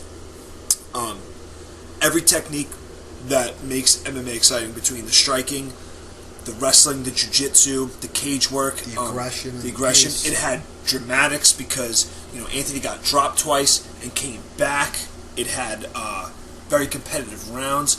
It had drama. It was definitely a fight that, that's a fight you would show somebody who wasn't an MMA fan, and you'd be like, "Hey, man, this is why we love MMA," and they would understand it. They would absolutely understand it. It was very impressive. Long Island's on the map in a big way, man. You got these guys coming out of the woodwork. Even Brian Kelleher, who was also out of Maxim, just totally destroyed Yuri Alcantara. That was the top 10 best upset ever. Because they brought him into That's fucking gotta be lose. upset of the year. Gotta be. Goes to Brazil on 2 weeks' notice. Keller's had I think over a year layoff. He's been waiting. He was on a 7-fight win streak, 6-fight win streak, waiting for his opportunity, begging Dana White. He's another guy at a Ring of Combat as well. Yeah, another Ring of Combat. He's a guy that got passed over on that Searching for a Fighter show. Yeah. He was on a card where they came. I guess they were just looking for somebody else, and I'm pretty sure he spinning back fist KO'd somebody. And then they bypassed him, and I think they took Randy Brown at that event. Maybe they only take 1 guy per card or something like that. And they ended up taking Randy Brown. I don't even think they were looking at Randy Brown, though, that card. I'm pretty sure they were looking at the guy that Randy Brown was fighting. Yeah. If I'm not mistaken, just because... He was at Sarah's gym. Hero. Yeah, he was the hometown hero. He was from Sarah's gym, and Sarah does the show with Dana White, and then... What's his name? Randy Brown won that fight. They took Randy, but Keller had a crazy spinning back fist knockout. You got the way he went and spoiled that party in Brazil was the coolest thing ever. And they talk shit afterwards is the best. It was great. It's the perfect Long Island attitude. Fuck them. Fuck them is where else do you go to fight where they chant "You should die" to everyone that's from a foreign company, from a foreign country? Where else? He chanted it back to him. Yeah, he chanted it back to him and told him, "Shh." Yeah. Well, fuck that, dude. If I was him, I would do the same thing. That guy, he knew, you got to give him credit for that. He knew he got brought in on 3 weeks' notice to go fight a Brazilian guy in Brazil who was ranked in the top 10, and he showed up and put him away with a guillotine in the first round, and then turned around and told the crowd, "Shh, fucking, that's the most badass shit. That guy's got nuts down to his kneecaps, bro." That was one of the coolest things to see. I'm excited for the UFC Long Island card, man, because you got a lot of guys. Mm-hmm. Brian's on that card now, too. Brian, Chris Wade, Ryan LaFleur, Chris Weidman, Vellante. Dennis Bermudez, Gian Vellante. Yeah. And there's even other guys from New York that are on that card, but I don't know who they are. Sterling's on that card as well. Aljamain's fight? Yep. No. Aljamain's not on that card, I don't believe. Because I just read an article about him fighting Borough, and they won't sanction the fight in California at bantamweight because his last fight, Borough failed to even weigh in. at bantamweight, so they're forcing them to a I could 140 have pound catch weight. Maybe it's recent. I You thought know like what? a week or two I ago. want to look at that card real quick. I mean, because I was looking at it and I was making my predictions, and I'm like, I don't see any of those guys losing from New York.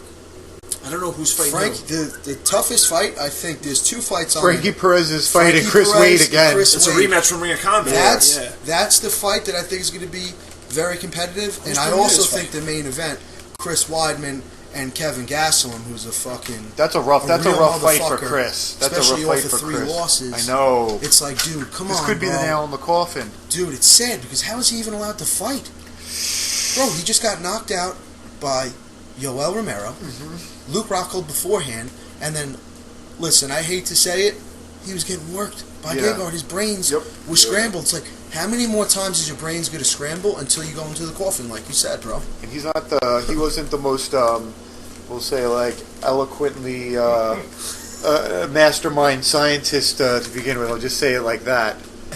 That's a tough fight because Gastelum is scrappy, man. And He he's hits a hard. man that doesn't stop. Who's He does not fade, Who's and Ryan he fighting? doesn't stop.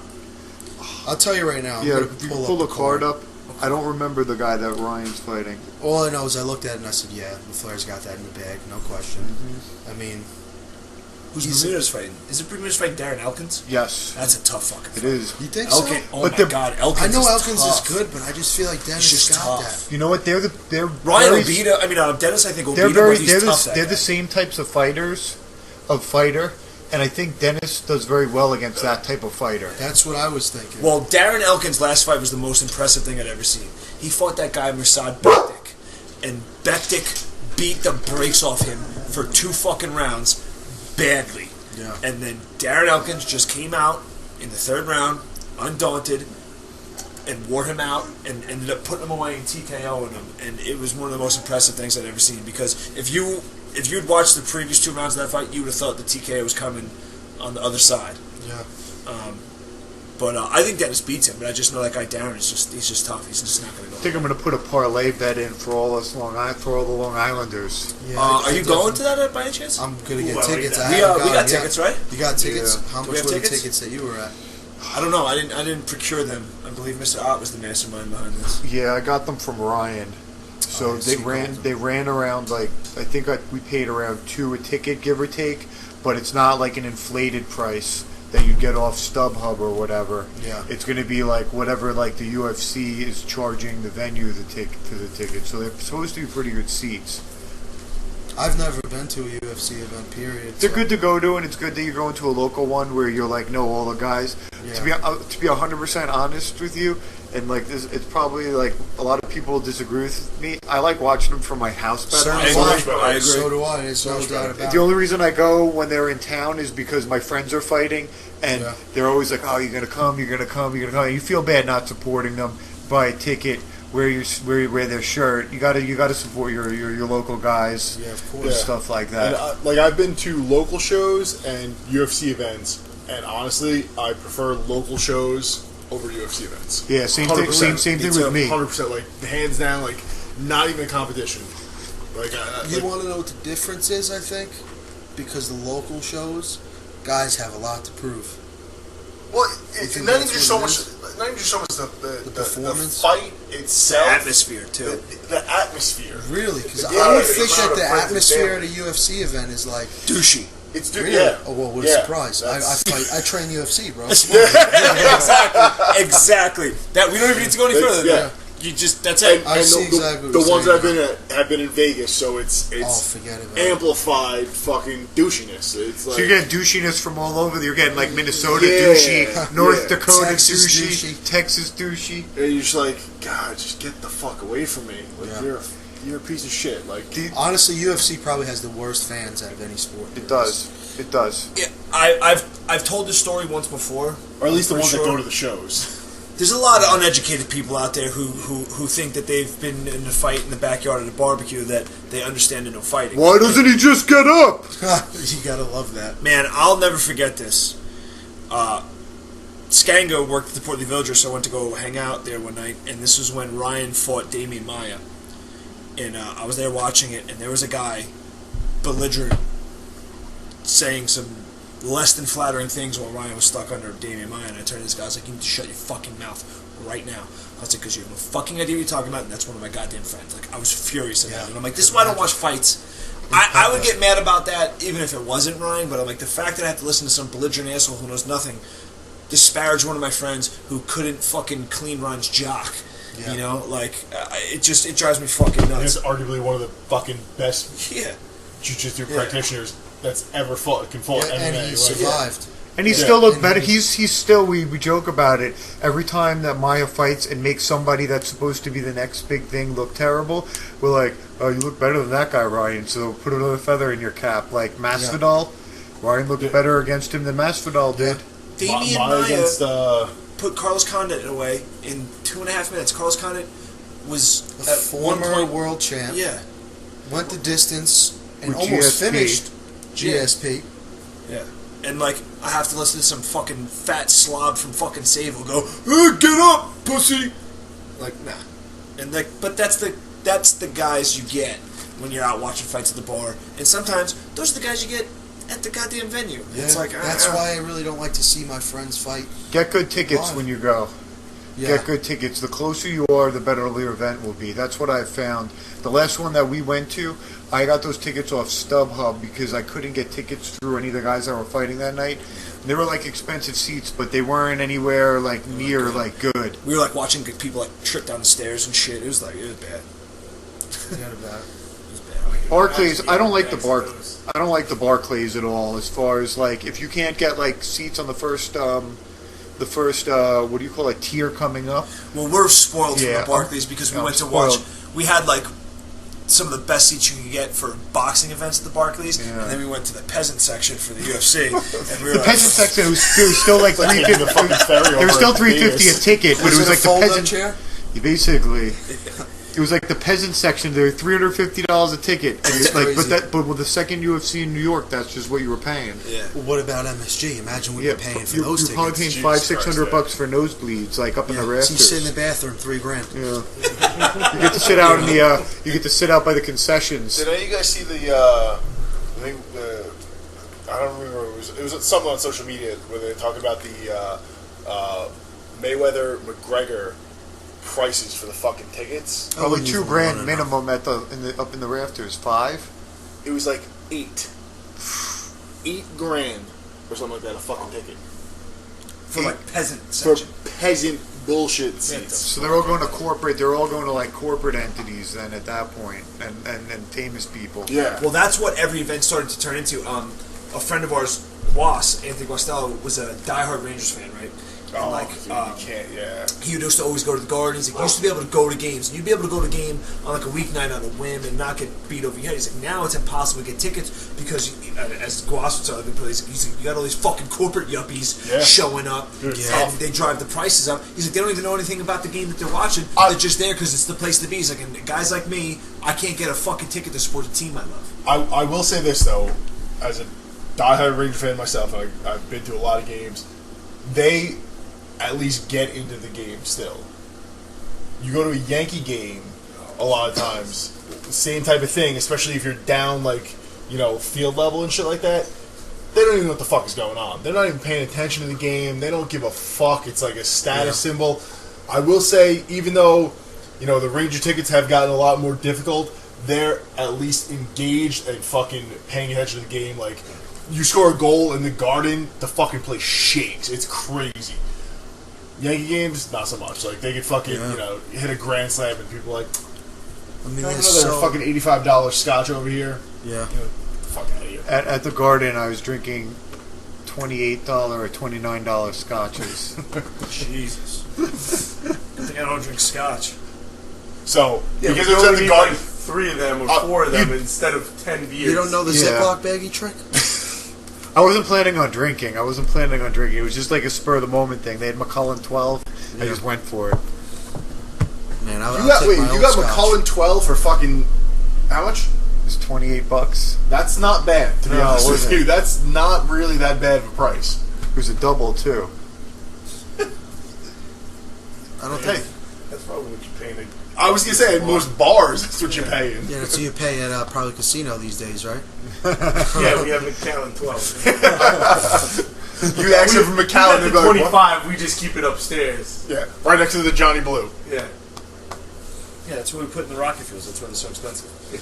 Rocket fuel. I can't stand those drinks. They're disgusting. They're disgusting is right. It's like, Yeah, I can't It's like drink pure that sugar. stuff. It's fucking it's gross. like, what do I want to do? I want to throw up. It's They like, mess I with my definitely wanna stomach. throw As soon up. as you put some rum and some fruity stuff Yeah. all together, forget about it. It's a wrap. I People start drink feeling. them just because they want to get fucked up. But I'd rather just rip a couple shots. I'm trying not to shit myself. Nose beers. Yeah. Yeah, those are the best. Arnold Palmies. My favorite beer. Vegan, non-gluten, GMO nose beers. Yes, yeah. Keto friendly. Yeah. Keto nose beers. Keto nose beers. Sugar-free nose beer. Low carb nose beers. Fair trade certified, doing business with South America, helping the South Americans, It's all fair trade. we should make a sponsoring commercial like sponsoring poor Colombians, I drink that coffee. Panamanian And banks. nose beers. Whatever.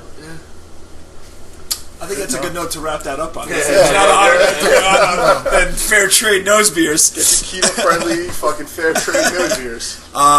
So Ryan, plug your Instagram, your Facebook page, your website, where people can keep track and Your follow up on your MySpace. career. You can follow me on Instagram at laborious, LOBO with an O _. It's entertaining, quite entertaining. So you should tune in. You never know what I might do. I'm on Facebook, Ryan Lewis Castro. My fan page, athlete page, is linked to that, and send me a request. Follow me. Usually I'll follow you back if I could, find something I can relate to at least. I don't follow people back where it's just like some random Asian dude. From, it's like fuck out of here. Those are Eric's favorite people. Because you know what happens when you follow those fuckers back. Then they unfollow you like the next week, and then you're like, you don't realize. The next thing you know, you're like, wait a second, who is this person? Like you don't even remember who they are. Yeah, you I got, start like, a bunch seeing of them those. in your news feeds. Yep. Or they don't put anything up for like a year, and then all of a sudden they start posting like madmen, like 10 pictures a day. And you're like, who the fuck is this? I've never even seen them before. Well, so if you're not one of those people, you want to follow Ryan and definitely keep an eye on him. He's I've never seen you in a boring fight. No, that doesn't So- go with me. Just that aspect alone. Out on my shield or on it. Right.